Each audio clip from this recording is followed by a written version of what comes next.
Coach, can you even count the number of times you moved prior to setting down roots here in College Park?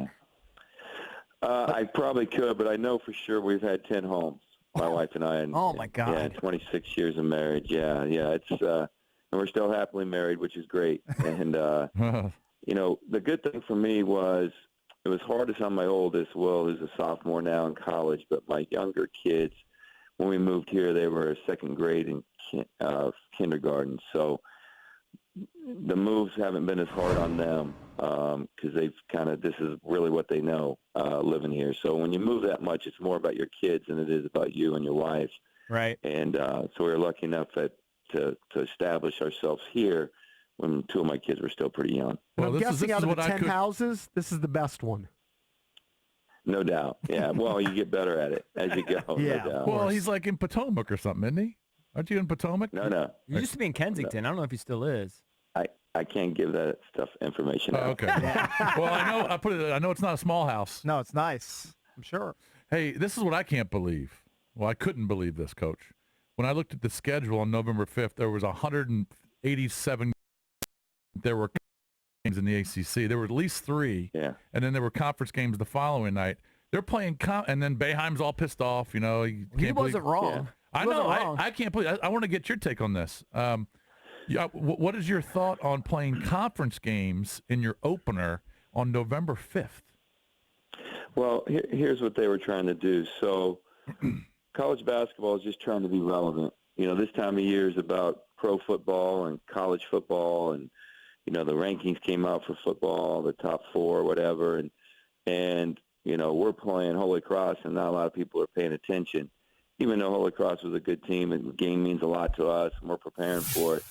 And so we do the ACC Big Ten Challenge and the Gala games, and now we play 2 games before Christmas just to make our games more relevant before the first of the year. And I think that's what the ACC was doing. They were opening their new network, the ACC network, and they all agreed to play those games. I'm sure it's not fun to do that. We're still trying to figure it out. We're at 20 games now. I think the ACC's at 20 games now.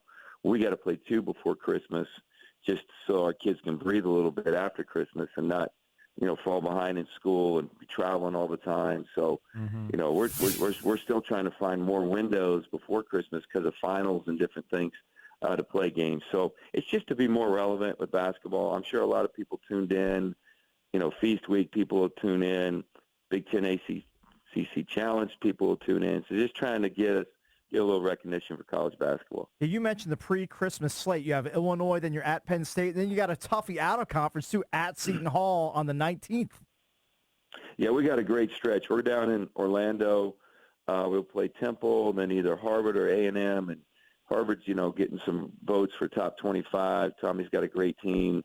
Buzz is at Texas A&M. Then the other side of the bracket's Marquette, USC, and Davidson. And Davidson had 2 guards in that top 50. Wouldn't watch. And Bob has good teams. He does a good job with them. So we're going to play 3 really good games down there, and then come home and play Notre Dame, and then play those games we just talked about. So we got a 7-game stretch for our fan base, which should be a lot of fun. I feel stupid, Coach. Having done this for so many years, I always knew you guys were, you picked your non-conference schedule and kind of slated all that stuff. But I always just kind of assumed, and this is just naivety on my part, that the conference kind of dictated these conference games. So you actually have a large say in when you can sneak these conference games in and where you can schedule them? Well, this year we didn't. We're trying to figure it out because we're having some problems. We want to make it fair. So we don't want one team to get 4 days to prepare, another team to get 2. Right. There's just some other ideas that are popping up that maybe we can figure out to get a game in. I don't think any of us want to open our season with a conference game. Right. But if there's a Friday night game in November where your football teams are playing the next day and you can have, the game Friday night and then the football game on Saturday, there's talk about that. There's talk about, playing a game during Feast Week if you're not in one of those major tournaments. So there's a lot of talk going on. I just want our students around. That's what's important to me. Right. We play 3 games in January without our students. Happens to be Indiana, Ohio State, and Purdue, 3 pretty good teams. Right. So, that's tough enough playing them with students in the building. Hopefully we're having such a good year that the building's going to be full anyway. But I just want, whenever we play those games before Christmas or that one game, I just want to make sure our students are in the building. Yeah. Well, you guys are obviously getting a lot of preseason hype. I don't know how you feel about this roster as compared to others. I know the roster that you had that first year in the Big Ten was good. It was a good season. I was talking to Chris Nockey a couple days ago, and I said, all right. I said, Coach, tell me what's up. Tell me what's up with it. He goes, they are deep and talented, and I know that Cowan entertained going to the league last year. Good thing you got him back, but you got pretty much everyone back. Tell me about the Mitchells. I mean, tell me about this roster, because you guys are guard heavy and you got some athleticism and length on the post.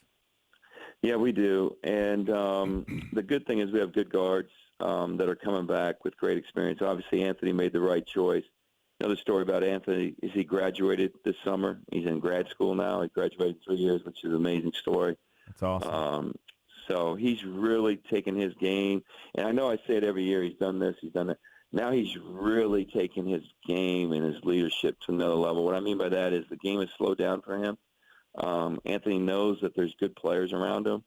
And because of our depth, Anthony won't have to play as many minutes. Last year, Anthony would give me the tired signal, and I'd call timeout. Because I just couldn't take him off the floor. Right. This year I can take so good, but I have, to help keep him fresh. I think he was just exhausted last February and March, and it showed, the way he shot the ball. He didn't shoot the ball as well because he was exhausted. But, Eric Isle is back. Aaron Wiggins has made a big jump. Daryl Morcell's made a jump in his game. He was terrific in the opener the other night. We're still trying, Sorrell's back. Our sophomore class has been terrific.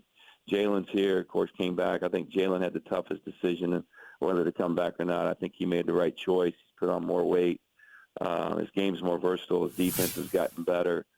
So, we got that. And then you have the freshman class that's come in. You also got Ricky Lindo. I don't want to forget about Ricky. Ricky played a lot of minutes for us.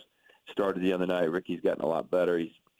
Game's still moving a little quick for him, but it's slowed down also. So that gives us great depth with just that class, sophomore class, and Anthony and Daryl. And then we really feel good about Dante Scott. He's got some toughness to him.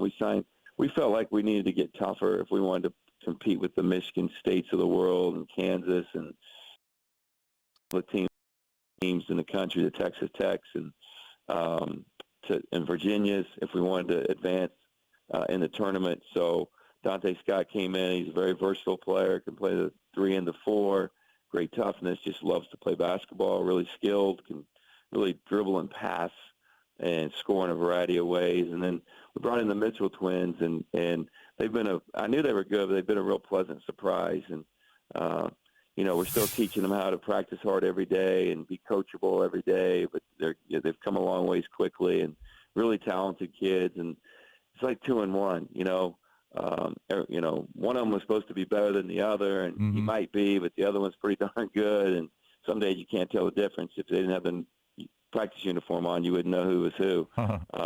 Given a number, but they give us great depth. They give us physicality. They get better every day. So the hardest thing for me is playing time, especially when we're winning. You're trying to get guys in, type deal. But there's starting to be a little bit more separation.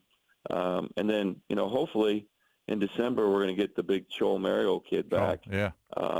And, he's starting to do some things on the floor. Everything's looking great. He's progressing well. And he'll be one of the best shot blockers in the country when he's healthy. So we feel good about things. We feel good about our depth. Our whole thing is about being selfless, putting the team first. No one's going to play as much as they want. No one's going to shoot as much as they want.